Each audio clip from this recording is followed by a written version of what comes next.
have discussed about the bacteria and the structure, the layers which is this kada.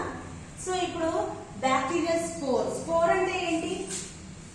So some egg like, okay, spore అంటే ఏంటంటే అది పెట్టేటటువంటి గుడ్ల లాంటివి, కానీ గుడ్లు కావు, గుడ్లలాగే ఉంటాయి, ఓకేనా? వాటిని మనం ఏమంటున్నామంటే స్పోర్స్ అంటున్నాం. ఒకవేళ బ్యాక్టీరియా యొక్క స్పోర్స్ ఏంటి, అది ఎలా ఉంటుంది అంటే ఇక్కడ see the diagram, this is the spore. Bacterial spore ఉండేది ఎలా అంటే ఇలా, దీంట్లో డిఫరెంట్ లేయర్స్ ఉంటాయి, మధ్యలో కోర్ అండ్ న్యూక్లియస్ ఉంటుంది, దాని చుట్టూ సైటోప్లాజం ని కవర్ చేస్తూ సైటోప్లాస్మిక్ మెంబ్రేన్ ఉంటుంది, దాన్ని సరౌండింగ్ చేస్తూ స్పోర్ వాల్, దాని చుట్టూ సరౌండ్ చేస్తూ కార్టెక్స్, అండ్ దాని చుట్టూ లాస్ట్ కి షెల్ లాగా ఒక కోట్ ఉంటుంది. Okay, this is the structure of the spore. So చూడండి, highly resistant than the bacteria. Spore అంట బ్యాక్టీరియా కంటే కూడా చాలా రెసిస్టెంట్. సో మనం ఆల్రెడీ స్టెరిలైజేషన్ కండిషన్ లో చూసుకున్నాము, చాలా మెథడ్స్ లో మనకి మైక్రో ఆర్గానిజమ్స్ ని డిస్ట్రాయ్ చేయగలుగుతుంది వెజిటేటివ్ ఫామ్ లో ఉన్న వాటి, కానీ స్పోర్ ని మాత్రం కాదు అని చెప్పుకున్నాం. ఫర్ ఎగ్జాంపుల్ డ్రైయింగ్ కానీ, బాయిలింగ్ కానీ, అండ్ స్టీమ్ లో కొన్ని, ఓకే, అండ్ ఫిజికల్ మెథడ్స్ లలో మనకి సన్లైట్, ఇవి స్పోర్స్ ని డిస్ట్రక్షన్ చేయలేవు అని చెప్పుకున్నాం కదా. సో అందుకే ఏంటిది హైలీ రెసిస్టెంట్. నార్మల్ గా చూసుకుంటే మైక్రో ఆర్గానిజమ్స్ కంటే కూడా వాటి యొక్క స్పోర్స్ కి రెసిస్టెంట్ పవర్ ఎక్కువగా ఉంటుంది. Okay, each one of the bacteria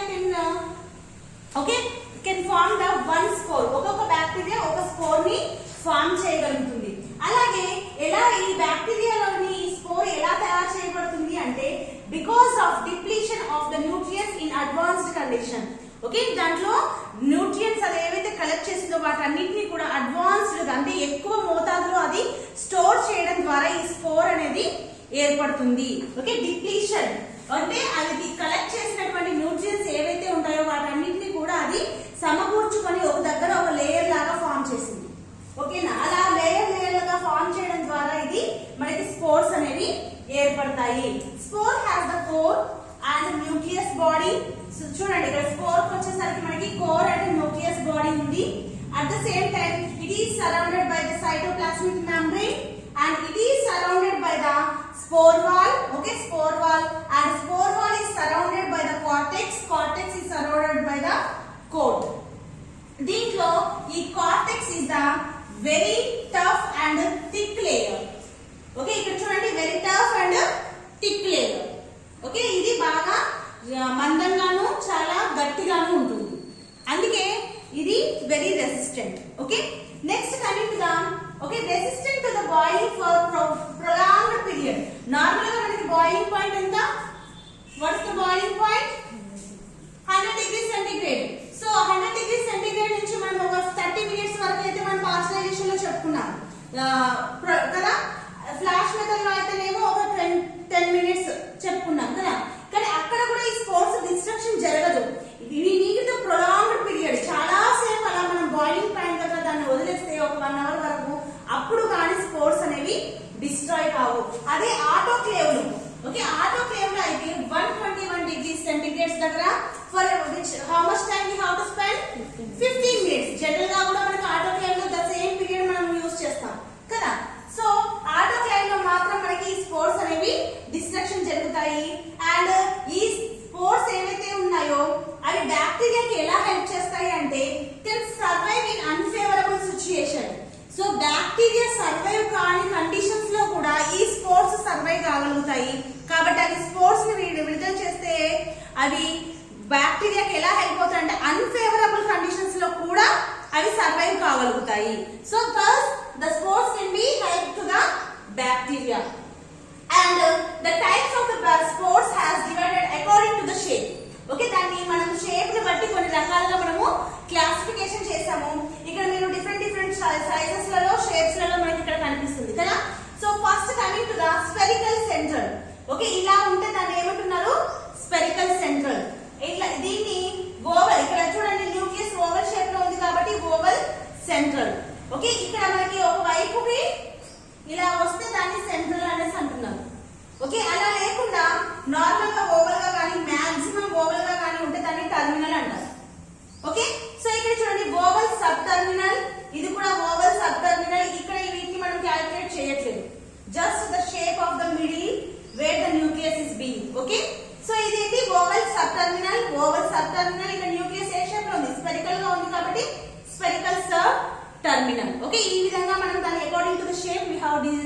classified into the 5 types.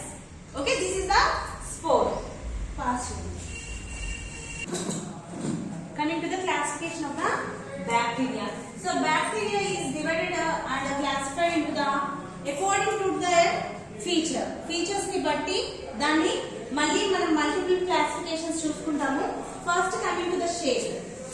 Okay, first coming to the shape. ఇది చాలా చాలా చాలా important. Okay, these all they won't ask, అడిగే అవకాశం చాలా తక్కువ, కానీ ఈ అకార్డింగ్ టు ద షేప్ మాత్రం చాలా ఇంపార్టెంట్, అడుగుతారు. 4 మార్క్స్ కైనా అడుగుతారు. ఓకే, సో చూడండి, అకార్డింగ్ టు ద షేప్ ని బట్టి బ్యాక్టీరియాని దాన్ని మనం డివైడ్ చేసాం. For example, bacteria if it is being round దాన్ని కోకై అని, ఒకవేళ రాడ్ షేప్ లో ఉంటే బ్యాసిల్లే, అండ్ కామా షేప్ లో ఉంటే విబ్రియో, అండ్ స్పైరల్ అంటే వంక తింకర్ లాగా ఉంటే దాన్ని స్పైరిల్ అని. ఆ వంకర్లు ఇది కొంచెం మందంగా అంటే థిక్ గా ఉండి వంకరగా ఉంటేనేమో స్పైరిల్ అని, చాలా పొడవుగాను అండ్ థిన్ గా ఉంటే దాన్ని స్పైరోషీట్ అని అంటారు. ఓకే, అలాగే యాక్టినోమైసైట్స్. యాక్టినోమైసైట్స్ అంటే ఏంటి అంటే it will be like fungi shape లో ఉంటుంది, కానీ ఫంగీ కాదు, బ్యాక్టీరియా అని. ఓకే, ఇలా ఉంటుంది. ఓకే, అండ్ మైకోప్లాజం అంటే ఏంటంటే దాని చుట్టూ ఉండే, ఇప్పుడు ఫర్ ఎగ్జాంపుల్ దాని చుట్టూ క్యాప్సుల్ ఉండాలి కదా, అలాంటి క్యాప్సుల్ లేకుండా ఉండే వాటిని మనం ఏమంటున్నామంటే మైకోప్లాజమ్స్. అంటే ఓన్లీ దాని చుట్టూ సైటోప్లాజం మాత్రమే ఉంటుంది, పైన ఉండే క్యాప్సుల్ అనేది ఉండదు. అటువంటి వాటిని మనం మైకోప్లాజమ్స్ అనేసి క్లాసిఫై చేసాం. Okay, these are the according to the shape. Coming to the anatomical feature. Anatomical feature అంటే ఏంటి? అనాటమీ అంటే the structure of the bacteria. ఆ బ్యాక్టీరియా స్ట్రక్చర్ లో ఉండే వాటిని అనుసరించి ఇక్కడ క్లాసిఫికేషన్ అన్నమాట. First coming to the capsule. ఇది ఆల్రెడీ మనం క్యాప్సుల్ చెప్పుకునేటప్పుడు చెప్పుకున్నాం. దానికి క్యాప్సుల్ ఉంటేనేమో క్యాప్సులేటెడ్ బ్యాక్టీరియా అంటారు. దానికి ఎగ్జాంపుల్ ఏంటి? Streptococcal pneumonia. Okay, pneumonia.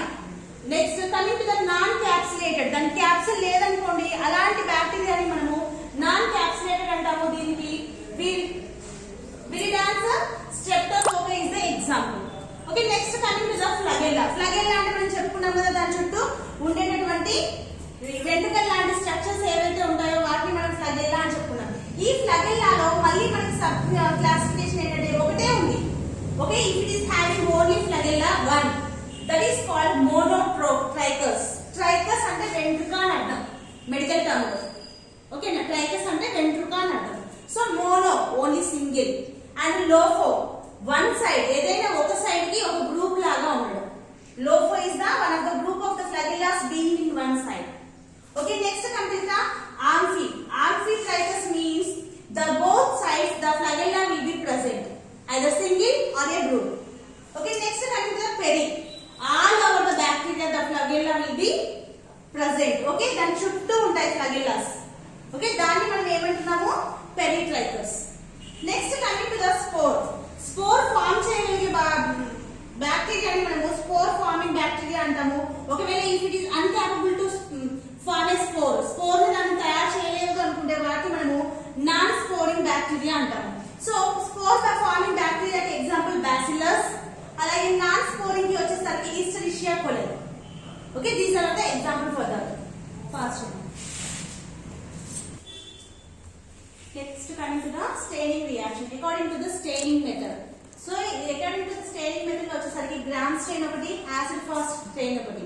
If you are giving the Gram stain, అవి వైలెట్ కలర్ లో కనుక మారితే వాటిని గ్రామ్ పాజిటివ్ బ్యాక్టీరియా అంటారు. If it is becoming to the pink colour after Gram stain, okay, Gram stain చేసినప్పుడు అది pink colour లో కనుక మారితే దాన్ని గ్రామ్ నెగటివ్ అంటారు. For example, Gram positive is the staphylococcus and Gram negative వచ్చేసరికి listeria gonorrhoea. Okay, next acid fast stain. Okay, if you are keeping in the acid fast stain, if the bacillus is becoming into the pink color lo vaste dani acid fast bacillus antaru. Adi blue color lo vastేనేమో non acid fast bacillus antaru. Okay, acid fast bacillus వచ్చేసరికి mycobacterium tuberculum is the example, and non acid fast bacillus వచ్చేసరికి staphylococcus. Okay, next coming to the according to the pH. pH అంటే మీకు idea ఉంది కదా, alkaline and base line we will decide.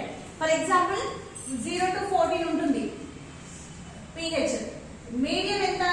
1.7.4 కదా, neutralised 7.5.